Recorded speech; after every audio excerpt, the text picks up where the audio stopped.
감사합니다.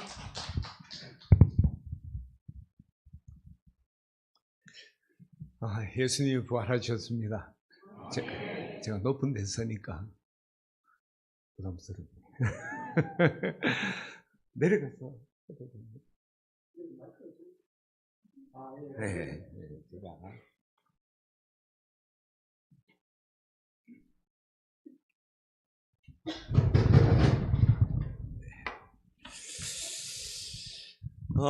우리 김희주 목사님은 우리 기독교 한국침례 큰 형님입니다. 그래서 우리 김희주 목사님이 전화 와서 부활절 설교하러 와야 된다 하면 무조건 아멘 해야 됩니다 하고, 또 이분은 기도하는 분이기 때문에 말 안 듣다 보면 사고가 나요. 그래서 시키는 대로 순종을 하는데, 목사님이 이번에 이렇게 우리가 이 동부 지역에 연합회 부활절 연합회 예배를 드린다는 걸 소식을 듣고, 제가 이 동부 지역이 어떤 것인가 보니까, 이 동부 지역이 진주에 복음의 못자리 같은 정말 기라성 같은 목사님들도 계시고 교회들이 참 아름다운 교회들이 있다는 걸 제가 깨달았습니다. 그래서 그때부터 사모하는 마음으로 기도 열심히 하고, 그렇게 오늘 정말 설레는 마음으로, 우리 진해는 오늘 새벽에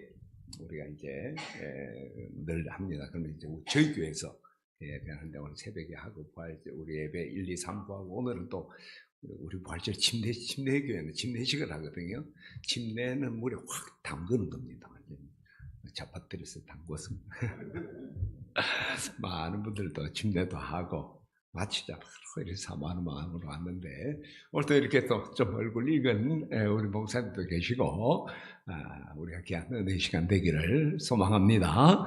기도하겠습니다. 하나님 감사합니다. 이 시간 주의 말씀 듣습니다. 성령께서 함께 하셔서 우리 귀한 진리 깨닫게 하시고, 말씀 가운데 주님 만나고 사명 발견하고 도전하는 귀한 시간 되기를 원하오며, 우리 주 예수 그리스도의 이름으로 기도드리옵나이다.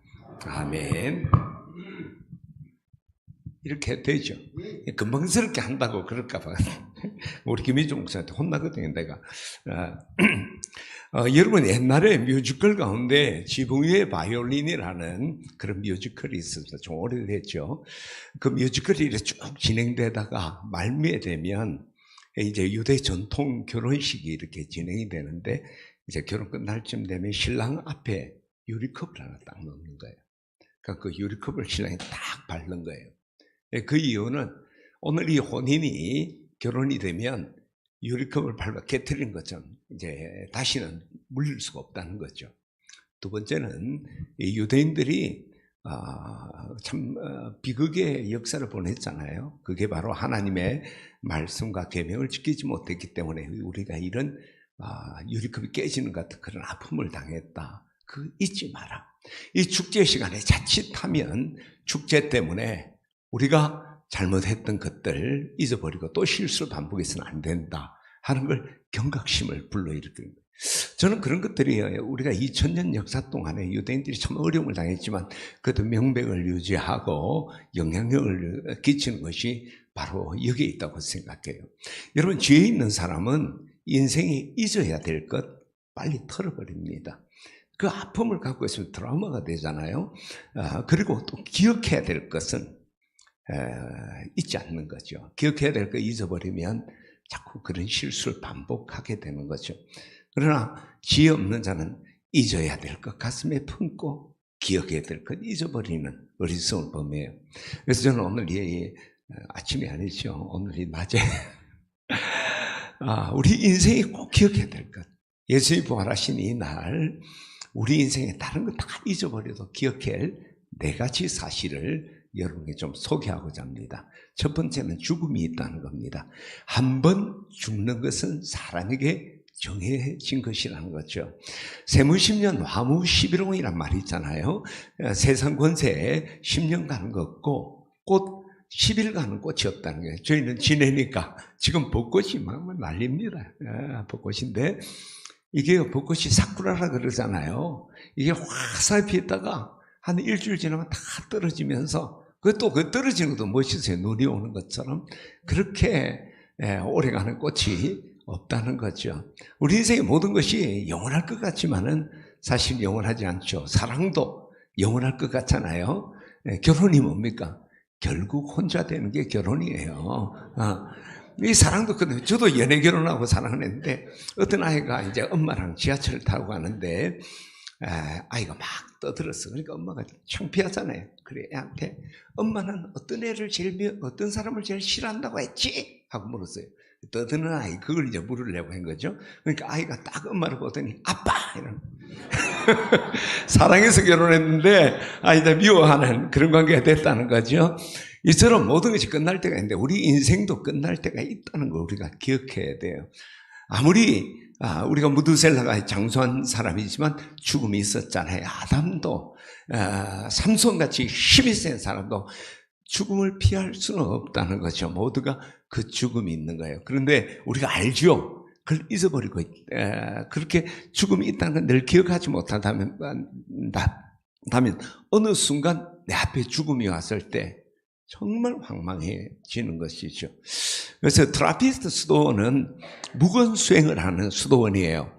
근데 그 수도원에는 무건 수행을 하는데 딱 한마디 해도 되는 말이 있습니다. 그게 뭐냐면 메멘토 모리예요. 그리고 로마 장군들이 개선할 때 한 병사가 외치는 말이 있습니다. 메멘토 모리. 그 뭐냐면 죽음을 기억하라. 이 승리의 순간에도 우리가 무건 수행하는 순간에도 절대 잊지 말아야 될 건 죽음은 우리에게 온다. 오늘 이 자리에 있는 모든 분들 한 번 죽는 것은 사람에게 정해진 것이다. 기억하시기를 축복합니다. 두 번째는 한 번 죽는 것은 사람에게 정해진 것이고 그 후에는 심판이 있다라는 거죠. 어떤 일이든지 그 결과가 있고 그 결과에 대한 책임을 져야 됩니다. 마찬가지로 우리가 인생을 산 후에 우리가 언젠가 인생을 끝나는 내가 살아온 것에 대해서 책임을 져야 됩니다.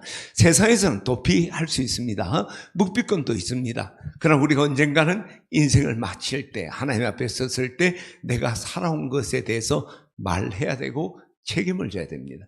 그러면 사람들이 죽음이 끝이지라는 말을 해요. 왜 죽음이 끝일 수 있습니다. 근데 참 한번 생각해 보세요.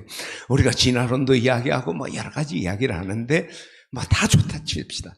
사람과 짐승이 근본적으로 다른 한 가지가 있어요. 절대 부인할 수 없는.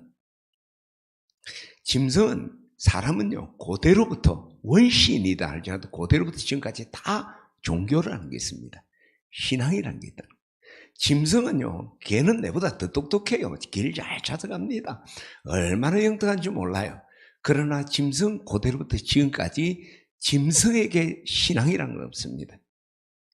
왜 그럴까요? 성경 창세기에 분명히 말씀하고 있잖아요. 5일 동안은 하나님께서 이 말씀으로 창조를 했는데 6일째는 주님께서 짐승과 사람은 흙으로 직접 하나님 빚었다고. 그래서 짐승이나 사람 비슷한 거예요. 근데 사람에게만 그 코에 생기를 보죠. 그래서 생명이 됐대요. 영이 있는 사람이 됐단 말이에요. 짐승은 영이 없는 거예요. 그러면 사람은 흙으로 만들어진 육과 하나님이 주신 영이 되어서 사람이 된 거예요. 그럼 죽으면 흙으로 온 육신은 흙으로 가고 하나님께로 온 영은 하나님께로 가는 거예요. 그것은 분명한 우리가 종교 신앙에 있다는 것은 바로 우리가 죽음 후에 또 그저 뭐 세상에 뭐 다른 좀 극락이 하겠죠. 천국이 있다는 걸 말하는 거죠. 그때 우리가 하나님 앞에 서게 되는데 어떻게 살았느냐. 하나님 우리 모든 행위와 우리 모든 은밀한 것을 선악간에 심판하신다고 했습니다. 근데 그 기준이 내가 다른 사람보다 더 착하게 살았냐, 선하게 살았냐, 악하게 살았냐, 그게 아니에요. 하나님이 기준이 하나님이 너 나보다 착하게 살았냐? 나보다 선했냐? 물으는 거죠. 그 심판인데 이 심판의 기준에 불합격한 사람은 죄삭선 사망이라고 그러잖아요. 지옥 간다는 거죠. 그러나 하나님보다 내가 의롭다 한다고 한다면 하나님과 똑같이만 돼도 천국 갈 수가 있는 거예요. 그 심판이 우리에게 있는 겁니다. 그래 뭐 어떤 사람도 지옥 가버리지 뭐 그런 이야기도 하잖아요. 예수님께서 우리가 지옥이라는 건 너 우습게 이야기하지 마라 하면서 누가복음에 말씀해 보면 만일 내 발이 너로 범죄케 하면 찍어버려라. 다리 저는 자로 영생에 들어가는 것이 두 발을 가지고 지옥에 던져지는 것보다 나으니라. 네 눈이 범죄하면 빼버리라. 한 눈 가지고 하나님의 나라 들어가는 것이 두 눈 가지고 지옥에 던져지는 것보다 나으리라. 거기는 구더기도 죽지 않고 불도 꺼지지 아니하고 꺼지지 않으니라. 소금 치듯한 바들이라 그렇게 말해요. 그렇죠. 발 자른다고 지옥 갈 사람 천국 가는 거 아니에요. 눈 뽑지 마세요. 또 갑자기 오늘 밤에 가서 막 뽑고 그러지만 눈 뽑는다고 지옥 갈 사람이 천국 가고 그런 건 아니에요. 표현하는 거죠. 지옥은 정말 가면 안 된다. 눈을 뽑고 발을 자른 한이 있어도 절대 가면 안 된다. 거기는 미물인 구더기도 죽지는 않고 불도 꺼지지 않고 영원한 고통만 있는 곳이 지옥이라는 거예요. 그게 무디 목사님이 설교를 하는데 끝내지 못한 설교들이 있어요. 바로 지옥 설교예요. 지옥에 대해 설교하다가 자기가 설교하는 자기가 너무 지옥이 두려워서 그 설교를 끝내지 못한 여러 번 그랬다는 거죠. 여러분, 지옥을 우습게 생각하면 안 됩니다. 성경이 표현할 수 있는 가장 무서운 게 불이잖아요. 불로 소금 치듯한 바들이라. 집에 가서 한번 해보세요. 후라이팬을 맑게 달궈 놓고 거기에다가 소금을 뿌리면 어떻게 돼요? 그렇죠?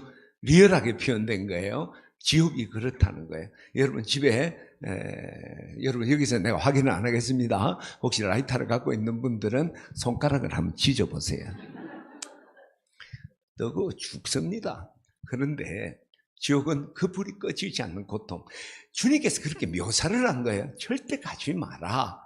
우리가 죄가 있는 사람은 그 심판이 있다는 것 여러분 기억하셔야 됩니다. 언젠가 세상 떠납니다. 떠난 후에 선악간에 심판이 있고 의인은 천국에, 죄인은 지옥에 간다. 세 번째, 준비하라는 거예요. 여러분 우리가 이 지옥이라는 것, 여러분 단테의 신곡을 보면 여러분 그 단테의 신곡의 지옥편을 묘사해서 여러분 로댕에 생각하는 사람 조각 알잖아요. 그 조각이 원래는 단테의 신곡의 지옥을 연상해서 지옥문을 이제 로댕이 조각을 한 거예요. 조각상이 지옥, 그게 그 지옥문 위에 로댕이 그 생각하는 사람 조각상인데 그걸 따로 떼서 우리에게 소개되고 있는 겁니다. 지옥이 어떤 것인가 뭐 이런 걸 묘사한 거죠. 그런데 여러분 이 뭐 로댕이 얼마나 탁월한 조각가입니까? 생각하는 사람이라는 건 굉장히 우리에게 또 영감을 주는 거잖아요. 근데 그 조각은 잘못된 거예요. 여러분 지옥문 앞에서는 더 이상 생각 못합니다. 거기는 더 이상 세컨 찬스가 없습니다.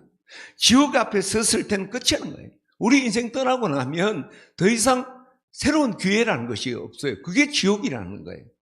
단지 기회가 있다면 지금 우리가 살아있을 때에 우리가 지옥 갈 수밖에 없는 우리가 천국 가도록 준비를 해야 된다는 거예요. 근데 많은 사람들이 참 안타까워요. 여러분 봄이 되면 여름 준비하잖아요. 가을이 되면 겨울을 준비하잖아요. 근데 우리 인생에 한 번 죽는 건 사람이 정한 것이고 그 후에 심판이 있는데 우리가 그 심판 후에 우리가 천국 갈 준비, 지옥 가지 않으려고 몸부림치는 준비를 안 한다는 거죠. 참 어리석잖아요.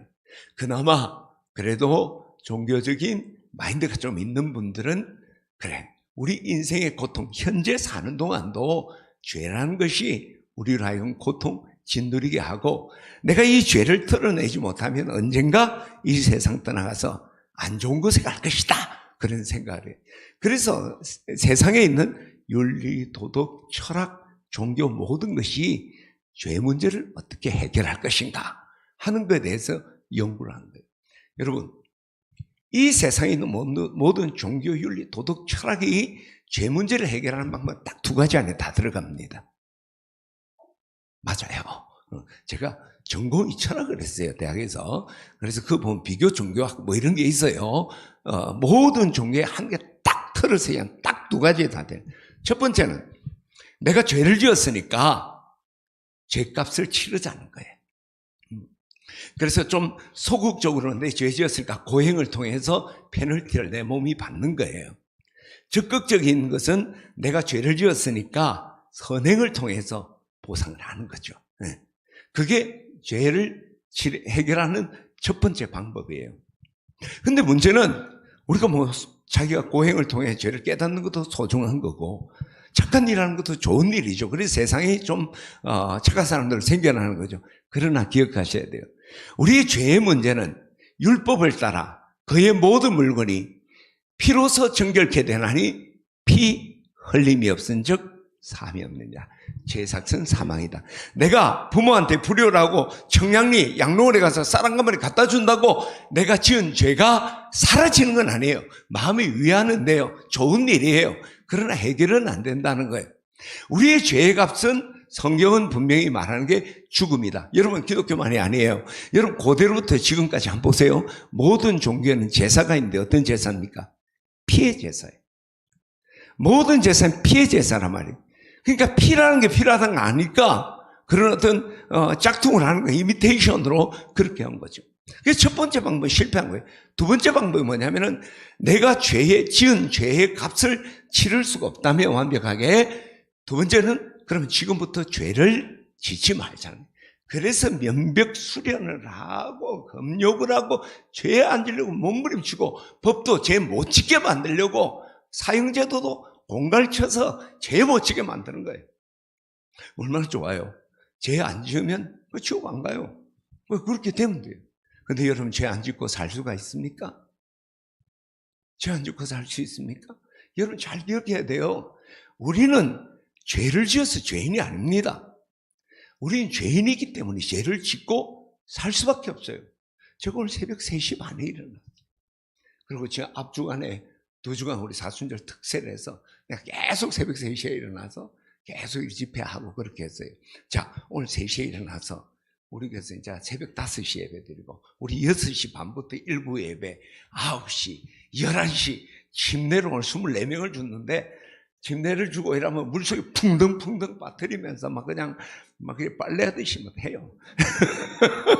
내보다 더 덩치큰 분도 있고 뭐 그리고 바로 마치자마자 점심도 못 먹고 이 자리에 왔어요. 죄를 지었을까요? 안 지었을까요? 어제는 모욕까지 했습니다. 모욕 제기하고 침례식이 있으니까 부활절이니까. 여러분 그렇죠. 내가 나쁜 짓은 안 하겠지만 마음에 일어난 미움, 시기, 질투, 분노 내가 하지 않아. 나 이제 오늘 안 미워할 거야. 나는 욕심 안 부릴 거야.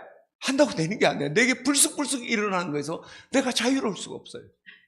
제가 오늘 하루까지도 안 가요. 새벽 3시부터 지금까지 견돈질 한번 하고 오직 하나님만 바라고 한 오늘 이 순간까지 하나님의 기준에 너 합격이냐 불합격이냐 불합격이죠. 죄 안 지을 수가 없는 거예요. 이게 우리 인간의 한계죠. 그래서 저도요 이 세상 떠나면 강 목사 어째 살았노? 뭐 크게 물어보겠습니다. 네 죄인이라 생각하나? 의인이라 생각하나? 열심히 살았네. 그래 네 죄인이라 생각하나? 의인이라 생각하나? 네 내보다 착하단 말이가 못하단 말이가? 뭐라고 이야기하겠습니까? 나 지옥 가야 돼요. 여러분 천국 갈 수 있는 건 몰라요. 하여튼 나는 분명히 지옥 가는 건 맞아요. 지옥 가야 돼. 그게 내 형편이라는 거예요. 근데 사람들은 거기에 대해서 별 의식은 없어요. 애들이 공부 열심히 안 하잖아요. 그러면서 행복은 성적순이 아니잖아요. 라고 막, 한 번은 제가 설교를 했는데, 우리 그 고등학교 학생이 와 앉아서 설교를 받고 은혜를 억서같아요. 한 주간 업이 탁 됐다는 거예요. 그래서 그 무슨 은혜 받는 내가 뭐 설교를 하면서 공부 안 되는 애 오직 공부시킬 필요 없습니다. 그게 은혜를 받았대. 행복은 성적순 아니다 하고 뭐. 아이들 그렇잖아요. 그렇지 뭐 공부 잘한다고 뭐 훌륭하게 되는 건 아니에요. 그러나 부모 입장에는 내가 살아보니까 이 가방끈이 살아가는데 유리한 게 많아. 그러니까 공부해라 뭐 그러잖아요. 아이들은 그걸 모르잖아요. 오늘날 우리가 살아가는 동안에 이게 죄라는 게 뭔지, 내가 죽고 난 뒤에 지옥 가는 게 뭔지 별로 느낌 없는 거야. 막 그래 사는 동안 열심히 재밌게 살면 되지. 누가 안달납니까? 하나님이 너무 마음 아픈 거예요. 공부하는 아이를 보는 아이 당사자보다 부모의 마음이 애달듯이 그런 마음이 아픈 거예요. 어떤 광부의 시가 있는데 이런 시가 있어요. 우리 아버지는 광부다. 나도 공부를 못하니까 광부가 되겠지. 그러나 아버지는 절대 광부가 되지 말라고 한다. 거지가 되면 되지 광부는 되지 말라고 한다. 요즘은 그렇지 않습니다. 옛날에 탄광은 막장 인생이라고 그랬잖아요. 너무너무 힘들고 어렵고 생명도 참 지키기 힘든 거짓말하는 거예요. 하나님 마음이 그 마음이에요. 사람들은 죄를 짓고 지금 자기가 죄 아래에 있는지, 지금 내가 죄에 짓눌려서 이 땅에서 고통당하는지를 못 느끼고 있는 거죠. 그리고 죽고 난 뒤에 어떻게 되는지를 모르는 거예요. 그러나 지옥을 만드시고 심판해야 되는 하나님은 마음이 너무 아프신 거예요. 하나의 고민이 시작된 거예요. 해결책은 없잖아요. 인간 나름대로 몸부림은 쳤는데 죄값을 치를 수도 없고 죄를 짓지 않고 살 수도 없고, 그러면 바로 결론은 뻔한 거예요. 하나님이 너무 마음에 아프고 이 인간을 그대로 두면 멸망하는 게 어떻게, 뭐 의인법으로 좀 표현하면 밤새도록 애를 밟아서 참을 일이 좀. 그러다가 하나님이 결단한 거예요. 그래, 인간이 해결할 수 없다면 내가 대신 해결하자. 그래서 하나님이 그 아들 예수님, 정확하게 말하면 인간의 몸을 입고 오신 하나님이 예수님이에요. 하나님이 그 아들 예수를 이 땅에 보내서 우리 인간의 죄를 다 대신해서 십자가에 죽게 함으로 우리가 해결하지 못하는 죄의 짐을 대신 치르게 합니다. 옛날 빅토리아 여왕에게 딸과 이 아들인데 둘째 딸 앨리스 공주가 있었어요. 근데 앨리스 공주가 몸이 좀 병약했는데 그에게 아들이 있었습니다. 근데 아들이 그 당시에 참 불치병이나 블랙 디프테리아에 감염이 돼서 사경을 해냅니다.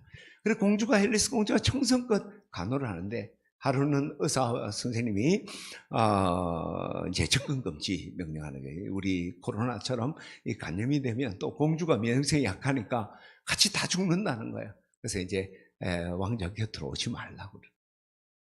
그 먼 발치에서 아들이 사경을 헤매는 것을 앨리스 공주가 보고 있는 거예요. 그런데 하루는 이 앨리스 공주의 아들이 자기를 돌보는 간호사에게 엄마가 나를 미워하는 것 같다는 거예요. 아니 왕자님, 공주님이 얼마나 왕자님 사랑하는데 왜 미워한다고 생각해요? 옛날에 엄마가 내 곁에 와서 나를 돌봐주고 했는데 어느 날부터 내 곁에 오지 않는다는 상황을 모르고 왕자님 막 이제 엄마가 나를 버렸다, 미워한다, 그렇게 생각합니다. 이 이야기를 멀리서 앨리스 공주가 들은 거예요. 마음이 천갈래 만갈래 찢어질 것 같잖아요. 안 그래도 죽어간 아들 옆에서 같이 죽어도 좋다 그런 마음인데 왜 자꾸 의사들이 안 된다니까 먼 발치 바라보는데 왕자는 그걸 모르고 마음 아파하고 외로워하고 슬퍼하는 걸 보고 견딜 수. 이 앨리스 공주가 왕자에게 뛰어가는 거예요. 그러니까 뭐 의사하고 간호사들이 막 제지하는 거예요. 안 됩니다, 안 됩니다, 안 됩니다. 다 부르치고 왕자를 끌어안아요. 얘야, 내가 이제 엄마가 너를 떠나지 않을 것이다. 내가 너를 축복하고 사랑할 거다. 입을 맞추고 안아주고. 그리고 얼마 후에 아들이 세상을 떠나요. 그리고 또 얼마 후에 공주도 간염이 돼서 세상을 떠나게 됩니다. 이게 예수님이 하신 일이에요. 예수님의 천국에서 이 땅을 바라보면서 죽어가는 우리를 볼 수 없어서 우리에게 뛰어오셔서 우리를 끌어안는 거예요. 그런데 앨리스 공주는 같이 죽었잖아요. 그러나 예수님은 스스로 우리 죄를 대신해서 돌아가시고 우리를 죽음의 자리에서 밀어낸 사건이 십자가 사건이에요. 같이 죽은 게 아니라 그가 찔림은 우리의 허물을 인하며, 그가 상함은 우리의 죄악을 인함이라. 그가 징계를 받음으로 평화를 누리고 그가 채찍에 맞음으로 우리가 나음을 입었도다. 우리는 나의 양 같아서 그릇 행하여 각기 제 길로 가거늘 여호와께서 우리 무리의 죄악을 그에게 담당시키셨도다. 우리 오늘 부활절 남은 금요일 날 예수님 십자가는 바로 우리가 해결하지 못하니까 예수님이 인간의 몸을 입고 인간과 똑같은 육신의 고통을 가지고 십자가 지시고 우리 죄를 완벽하게 대속하시고 십자가에 죽으신 사건. 그리고 3일 만에 오늘 부활하셔서 나의 죽음이 진짜다. 예수의 십자가는요, 우리의 죄를 대속했다는 도장을 꽝 찍은 거면 부활은 인감증명서 떼는 겁니다. 부활 없는 십자가는 의미가 없는 거예요. 십자가 죽음이 부활을 통해서 이 도장이 진짜다 하고 확 확인을 찍는 것이 오늘 부활입니다. 할렐루야. 그 사실. 그러면서 그러면 예수님의 죽음이 나의 죽음 되려면 돼. 하나님이 세상을 이처럼 사랑하사 독생자를 주셨으니 이는 그를 믿는 자마다 멸망치 않고 영생을 얻게 하려 하심이라. 예수님이 우리 위해서 다 하셨는데 그 예수님의 죽음이 나를 위한 죽음 되려면 예수님이 나를 위해 십자가 죽었습니다. 나 때문에, 우리 때문에, 우리 목사님 때문이 아니라 나 때문에 십자가 죽었습니다. 인정하는 거예요. 그게 믿는 겁니다. 그들에게 우리 무죄는 아니에요. 사면을 받게 되는 거예요. 여러분, 우리 인생에 준비를 해야 된다면 바로 이 준비가 필요합니다. 언젠가 주님 앞에 섰을 때 너 어떻게 살았냐? 죄 많이 지었죠. 지옥 갈래? 맞습니다. 그러나 내 이 죄의 모든 짐을, 나의 죄의 빚을 예수님이 십자가로 다 갚았습니다. 나는 무죄는 아닙니다. 그러나 예수님 때문에 사면 받았습니다. 할렐루야. 사람이 마음으로 믿어 의에 이르고 입으로 신하의 구원에 이른다고 그랬거든요. 그 예수님 우리가 믿을 때 그런 은혜가 있는 거예요. 근데 우리나라는요, 공짜 먹으면 안 되는 거야. 이게 너무 쉬워. 그죠? 불교는 불공도 드리고 또 뭐 아까 이야기한 것처럼 고행도 하고 해야 되는데, 교회는 가면 예수 믿으면 무조건 다 구원받는데, 믿는다 하면 되는데 공짜 같습니까? 저와 같은 똑같은 설교를 무디 목사님이 어떤 탄광에 가서 설교를 했습니다. 탄광에 설교를 했는데 이제 설교 은혜를 받고 예수 믿는다는 분도 있어요.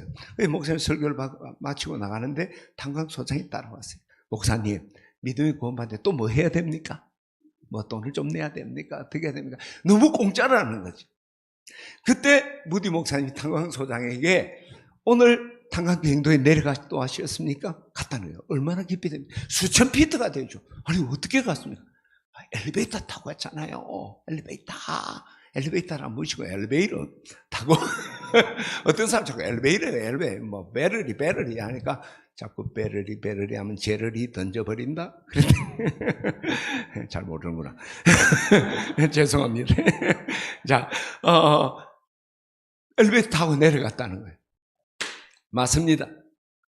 처음에 이 탄광을 만들고 갱도를 만들고 이게 엘리베이터를 설치할 때는 수많은 인부들이 노력을 했고 그게 많은 돈이 들어갔습니다. 그러나 그 노력 끝에 엘리베이터가 이제 설치된 다음에는 버튼만 누르면 갑니다. 우리 천국 가는 공짜 먹는 거 아닙니다. 예수님이 피 뿌리시고 몸이 찢기고 사람에게 버림받고 모욕받다 하는 그 모든 것으로 예수님께 천국 가는 사다리 엘리베이터를 놓은 거예요. 이제 우리가 하는 것은 예수님이 다 했으니까, 테텔레스타이 다 이루었으니까 우리 믿음의 버튼만 누르면 천국 가는 거예요. 할렐루야. 이 믿음을 준비해야 돼요. 세상에 여러 가지 다 준비 필요하겠죠. 그러나 진짜 준비는 천국 갈 준비, 예수님이 나를 위해 십자가에 죽으시고 3일 만에 부활했다는 걸 우리가 믿는 준비가 필요합니다. 네 번째는 지금이라는 거예요. 루즈벨트 대통령의 영부인은 엘리너 여사가 그런 이야기를 했습니다. yesterday. 나는 모르는 영어는 절대로 안 돼. yesterday 유행가 있잖아요. yesterday, 어제는 history, 역사다. tomorrow, 내일은 mystery, 알 수 없는 미스테리다. today, 오늘은 present, 하나님의 선물이다. 좀 여러분 좋아하는 이제 사업적으로 이야기하면 과거는 부도난 수표, 미래는 알 수 없는 약속은, 현재가 현찰이라는 거예요. 여러분, 우리가 믿을 수 있는 건 지금입니다. 오늘도 여러 가지 사건을 제가 경험했습니다. 우리 교인 한 분이 부활절 예배니까 연세가 많은 분이 왔어. 계단에서 굴렀어. 내 군대 다 부러져 버렸어. 또 우리 교회 있다가 이제 다른 곳에서 대전으로 이사 간 분이 갑자기 오늘 전화가 왔어. 전화 왔는데 선교 갔다가 낭떠리 떨어서 돌아가셨대.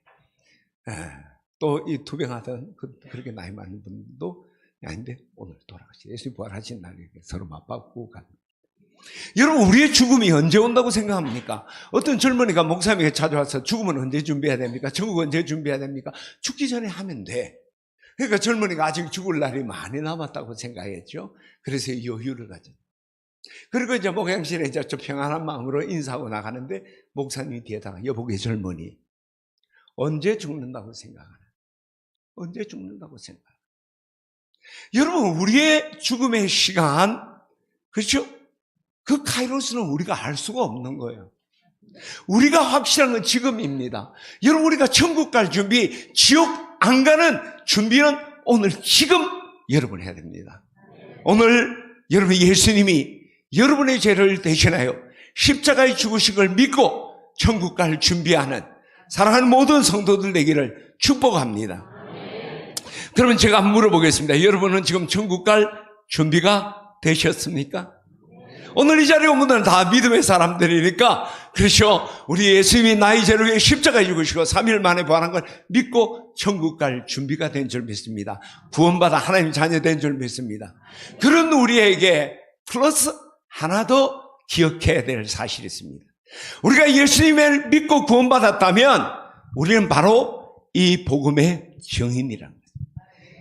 이같이 그리스도가 고난을 받고 제3일에 죽은 자 가운데서 다시 살아날 것과 그의 이름으로 제3을 받는 회개가 예루살렘으로 시작하여 모든 족속에 전파될 것이 기록되었으니 너희는 이 모든 일의 증인이라. 이 너희가 우리 김희조 목사님만입니까? 우리 목사님들만입니까? 오늘 바로 너희는 이 자리에 있는 모두가 너희가 이 증인이다. 너희가 예수님 만났고 예수님을 영접했다면 이 구원의 현장을 목격한, 참여하고 목격한 증인이라는 거죠. 그 증인들에게 주님은 이제 너희들이 이 복음의 증인으로 사명을 감당해야 된다. 그런 적 누구든지 그리스도 안에 있으면 새로운 피조물이라. 여러분, 오늘 예수님이 영접했다면 여러분 거듭났습니다. 새로운 피조물이 되었습니다. 그런 적 누구든지 그리스도 안에 있으면 새로운 피조물이라. 이전 것은 지나갔으니 보라 새 것이 되었도다. 모든 것이 하나님께로 났나니 그가 그리스도로 말미암아 우리를 자기와 화목하게 하시고 우리에게 화목하게 하는 직분을 주셨으니 곧 하나님이 그리스도 안에 계시사 세상을 자기와 화목하게 하시고 그들의 죄를 그들에게 돌리지 아니하고 화목케 하는 말씀을 우리에게 부탁하셨느니라. 할렐루야. 우리가 거듭난 피조물이라면 우리가 이 네 가지, 죽음이 있다, 심판이 있다, 우리가 준비해야 된다, 지금이다 하는 것만이 아니라 우리가 진짜 기억해야 되는 건 우리 증인이에요. 우리 하나님께서 구원받은 자에게 새로운 피조물들에게 주신 사명이 있다는 걸 기억해야 합니다. 너희는 택한 족속이요 왕같은 제사장이요 거룩한 나라요 그의 소유된 백성이다. 여러분, 우리 그리스도인들은 하나님 택함 받은 자들입니다. 우리 왕같은 제사장입니다. 하나님의 소유가 되었고 하나님의 거룩한 나라가 되는 축복의 사람들입니다. 근데 왜 그렇게 했을까요? 왜 오늘 성가대원들이 이렇게 성별된 가운을 입혀서 이 자리에 앉았을까요? 이는 너희를 어두운 데서 그의 귀한 빛으로 들어가게 하신 자의 아름다운 덕, 아레타스, 그건 바로 복음을 이야기하는 거예요. 너희를 어두운 데서 그의 귀한 빛으로 들어가게 하신 자의 아름다운 덕을 선전하게 하려 하십니다. 오늘 우리를 구원하고 존귀하게 하고 오늘 이 성가대의 가운을 입히고 우리가 이 거룩한 자리에 앉는 것은 하나님이 그냥 존귀하게만 하는 게 아니라 그 존귀함을 주신 것은 잃어버린 영혼에게 복음을 전하라고. 내가 만난 예수님 나만이 아니라 이거 모르고 방황하고 지옥 갈 사람들에게 이 복음 전하라고 우리를 부르신 줄 믿습니다. 예수님이 부활하신 후에 제자들에게 갔잖아요. 가서 너에게 평안이 있을지어다. 축복하고 난 뒤에 아버지께서 나를 보낸 것처럼 나도 너희를 보내노라. 주님 우리에게 지금 이 예배 후에 주님 우리를 이 세상에 불신자들에게 가라라고 말씀을 하는 거예요. 여러분, 그리스도인 두 개의 기둥, 교회마다 이렇게 두 개의 기둥이 있잖아요. 예루살렘 성전에도 야긴과 보아스의 두 기둥이 있어요. 마찬가지로 그리스도인 두 개의 정체성이 있습니다. 하나는 세상으로부터 부름받은 하나님 백성. 여러분 지금 세상 속에서 하나님이 콜링한 거예요. 여러분이 예수 믿은 게 아니라 오늘도 뭐 하나님 영이 아니고는 안 된다고 우리가 예배 시작하면서 우리 김미주 목사님 말씀도 선포하셨잖아요. 우리는 세상에서 부름받았습니다. 그래서 하나님 백성 됐어요. 할렐루야. 지금 여러분 이 자리에 하나님 백성으로 있습니다. 근데 그것만이 아니에요. 너희는 세상으로 보냄받은 그리스도의 제자다. 우리는 이곳에서 하나님 백성으로 하나님께 예배하는 것만이 아니라 이 예배 후에는 그리스도의 제자로 세상을 향해 복음을 들고 나가야 되는 그것이 바로 진정한 그리스도의 그리스도인, 바로 그리스도의 제자라는 거예요. 저는 오늘 이 자리에 있는 분들이 정말 구원받았다면 구원받지 못한 분은 오늘 예수님 만나야 돼요. 예수님 못 만나고 백날 첫날 예배 자리에 와 있어도 소용없습니다. 천금만금 헌금드려도 소용없어요.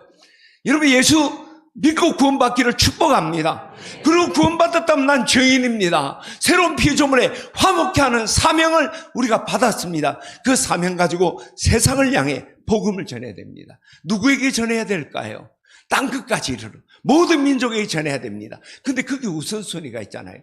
오직 성령이 너에게 임하시면 예루살렘과 온 유대와 사마리아와 땅끝까지 이르러 나의 증인이 되라. 내 가족, 내 일가 친척, 내 직장 동료, 내 이웃으로부터 시작하라는 거죠. 왜 그래야 될까요? 여러분 잘 기억하세요. 하나님이 오늘 지금 이곳을 보낸 것은, 하나님 나를 이곳에 보낸 것은 내가 서 있는 곳을 복음하라고 하나님 보내신 겁니다. 선교사가 먼 해외로만 가는 게 아니라 여러분들을 여러분 가정에 하나님 보내신 것은 그 가정을 복음화하라고 하나님 파송하신 겁니다. 여러분 곁에 지금 내가 돌보는 사람, 나와 가까이 있는 분이 있다면 그것은 하나님께서 구원하시기 위해서 여러분에게 맡긴 영혼입니다. 거기부터 시작해야죠. 그게 내 책임이니까. 그렇잖아요. 지금 내가 여기 우리가 지금 진주 동부 지역에 있어요. 왜 우리 교회를, 우리 교인들을 여러분들 이곳에 살게 합니까? 하나님이 이곳 복음하려고 여러분 이곳에 두신 줄 믿습니다. 할렐루야. 여러분 가족 가운데 여러분을 이곳에 보내신 이유, 여러분 우리가 그냥 막 태어난 거 아닙니다. 에르미야에게 말하면 네가 복중에 짓기 전에 너를 낳았고 태에서 나오기 전에 너를 구별하여 열방의 선지자로 세웠다. 주님께서는 우리 태어나기 전부터 사명자로 이 땅에 보낸 거예요. 이 땅을 사명자로 그 영혼 옆으로 나를 보낸 거예요. 그 영혼 내 책임이라는 거예요. 할렐루야. 저는 우리가 이 복음 전하는 이 사명, 바로 우리의 책임이라는 걸 생각하고 감당하게 되기를 축원합니다. 로마서 9장 1절에 보면 바울이 이런 고백을 해요. 내게 큰 근심이, 내가 거짓말을 하지 않고 참말한다. 내가 진짜 참말한다. 믿으라. 내게 큰 근심인가 내 마음에 그치지 않는 고통이 있는 것을 내 양심이 성령 안에서 나와 더불어 정언한다. 그렇게 내가 지금부터 참말하는데 이거 맞다. 근심이 큰 거지. 근데 바울은요, 근심하지 말라고 그랬어요. 늘 아무것도 염려하지 말고 오직 모든 일 기도 간구를 너희 골산 아무것도 염려하지 않는 모든 염려를 주께 맡겨버려라. 그렇잖아요. 뭐 목사님들 그러잖아요. 염려하지 말라는 성경이 365번 있다네. 근데 어떤 분이 조사가 366번 있더래. 매일매일 염려하지 마는데 그 윤달까지도 염려하지 마라. 그래서 366번이다. 여러분 많이 들었을 거예요. 근데 바울이 지금 뭐라고 그래? 내게 큰 근심이 있다. 마음에 그치지 않는 고통이 있다. 여러분 거룩한 근심이라는 게 있습니다. 우리가 세상에 쓰잘데없는 것에 대해 걱정하는 게 아니라 진짜 근심해야 될 게 뭡니까? 내 골육 친척, 내 형제, 내 골육 친척을 위하여 내가 그리스도에게 저주를 받아 끊어질지라도 내가 원하는 바 내 형제 구원이에요. 근데 거기에도 아이러니한 게 있어요. 여러분 로마서 9장 1절, 로마서 9장 8장은 38절 39절로 끝나거든요. 32절부터 뭐예요? 누가 우리를 그리스도의 사랑에서 끊으려? 환난의 공고나 비파이나 기근이야, 환난의 공고나 박해나 기근이야, 적시나 위험이나 칼이랴. 그 다음 38절에 가면 사망의 세계 천사들이나 권세들이나 현재의 장래의 능력이나 높음이나 깊음이나 다른 어떤 피조물이라도 우리를 그리스도의 사랑에서 끊을 수 없다. 그게 로마서 8장 39절. 그 다음 절에 딱 넘기면 큰 근심이 내가 그리스도에게 끊어질지라도 그런 이야기라는 거예요. 쥐가 안 된다 해놓고 갑자기 또 끊어진다고 그래요? 이게 무슨 말일까요? 우리 고려 다니신가?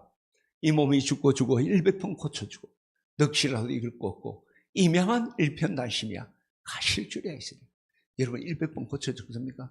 2번이나 고쳐 죽습니까? 한 번 죽으면 끝나는 거예요. 근데 100번 고쳐 죽는다는 게 뭐예요? 안 되는 일을 되게 해서라도 고려 왕조란 나의 단심은 변하지 않는 그거 아닙니까? 지금 바울이 그 이야기를 하는 거예요. 그리스도의 사랑이 끊어질 수 없는데 안 되는 것 되게 해서라도 내 골육 친척을 위해서 내가 원하는 바다. 근데 여러분 바울이 복음을 전할 때 제일 태클을 많이 거는 사람, 태클을 걸지 마 뭐 이런데 태클 제일 많이 걸었던 사람 이방인 아닙니다. 유대인의 특공대 조직에 따라다니면서 바울을 괴롭혔다. 그런데 그 유대인을 위해서 내가 그리스도에게 끊어질지라도 저주를 받았거니, 이 아나테마라는 단어를 쓰는데 여리고성 불탈 때 그 단어를 쓰는 겁니다. 내가 그렇게 불쏘시게 하지 태워질지라도 내가 내 권력 친척의 구원을 원한다는 거예요. 왜 그럴까요?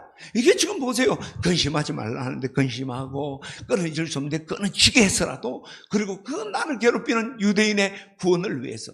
왜 그럴까요? 내 책임이라는 거죠. 싫으나 내가 좋아서 하는 게 아니라, 싫으나 좋으나 지금 내 곁에 있는 사람 내가 복음 전하는, 내 남편, 내 아내, 내 자식 내가 복음 전하지 않으면, 우리 형제 내가 복음 전하지 않으면, 물론 다른 사람 할 수 있겠습니다만은 그건 내 책임이라고. 1차적으로 내가 패싱할 문제가 아니라는 거예요. 여러분, 진주 동부 지역을 우리가 복음 전하지 않으면 제가 와서 하겠습니까? 여기는 하나님이 여러분에게 몫으로 맡기는, 하나님이 줄로 지어준 곳은 실로 아름다운 곳에 있도다. 할렐루야. 내 목회 영역이고 내 교회가 섬겨야 될 지역이라는 거죠. 책임이니까 바울은 유대인이 미워 죽겠어. 그러나 내 책임이니까 그 영혼을 위해서 내가 안 되는 것 되게 해서라도 하겠다. 이게 복음의 사명입니다. 구원받은 자가 기억하고 감당해야 될 일. 그래서 존 낙스는 내게 스코틀랜드를, 아니면 죽음을. 내 총감사는 나에게 두 개의 제의가 있다. 하나는 재팬, 하나는 지저스. 마틴 루터는 끝까지 독일, 끝까지 예수. 그건 뭐예요? 내 인생에 내게 맡겨진 내 조국 내가 책임진다는 거예요. 우리가 오직 성령이 내게 말씀해 예루살렘과 온 유대와 사마리아 땅끝까지 내 증인이 돼. 저는 오늘 우리가 이 부활의 아침에 예수님이 부활하셨다. 그래서 우리의 구원이 인감 증명에서 탁 떼주면서 우리 구원을 완성했어요. 그것을 우리가 믿음으로 내가 수납하는 거예요. 그래서 우리가 구원의 그 반열에 들어가서 하나님의 자녀의 권세를 누립니다. 근데 거기서 끝나면 안 돼요. 기억해야 될 사실, 네가 구원받았다면 너는 구원의 복음의 증인이다. 너는 이 화목케 하는 직분을 내가 너에게 맡긴다. 이 부활의 아침에 내가 너희를, 너희 가정, 너희 남편, 너희 자식에게 내가 파송한다. 할렐루야. 오늘 이것을 기억하면서 이 부활의 절에 여러분들이 정말 이 복음 들고, 여러분, 그렇죠? 내가 전했는데 구원받지 못할 수 있어요. 그러나 1차적으로 복음 전해야 될 건 나예요. 내가 전하는데 그것에 씨앗이 되어서 다른 사람을 통해 구원받을 수 있어요. 내가 침묵하면 안 됩니다. 그건 내가 할 일이에요. 그죠? 에스겔서에서 내가 악인에게 깨우치면, 그래도 듣지 않고 자기들이 악을 행하면 핏값을 그에게 찾지만, 내가 침묵해버리면, 그가 정령 죽으리라고 했는데 내가 침묵하면 그 핏값을 내게 찾는다고 그랬습니다. 저는 오늘 이 부활절 이후에 이 자리에 있는 모든 분들이 구원을 받을 뿐만 아니라 복음의 증인으로, 여러분 가족으로부터, 여러분 이웃, 여러분 직장 동료로부터 복음 전하게 되기를 주의 이름으로 축원합니다. 하나님 아버지 감사합니다. 부활절 하나님이 사랑하는 성도들이 한자리에 모였습니다. 특별히 중부 진주 동부 지역은 하나님 진주 복음화의 못자리와 같은 거룩하고 복된 하나님의 귀한 지역입니다. 이곳에 귀한 목사님들, 하나님 귀한 하나님의 제단을 통해 하나님의 진주 경남을 감당하는 하나님 귀한 지역. 오늘 우리 인생이 기억해야 될 네 가지 사실. 하나님 한 번 죽는 건 사람이 정한 것이요, 그 후에는 심판이 있고, 하나님 우리가 그것을 지금 준비를 해야 되는데, 하나님 예수님이 나의 죄를 위해 십자가에 못 박혀 죽으신 것 믿음으로 우리가 천국 갈 준비하게 하시니 감사합니다. 이제 그 준비가 되었다면 이제 너희가 증인이 되라는 사명을 가슴에 품습니다. 오늘 이 예배 후에 우리 모두가 이 진주 동부 지역의 복음화를 위하여 먼저 내 가정, 내 직장, 내 이웃의 하나님 복음화를 위하여 입을 여는 우리 모두가 되기를 간절히 빌고 원하오며 우리 주 예수 그리스도의 이름으로 기도드리옵나이다. 아멘.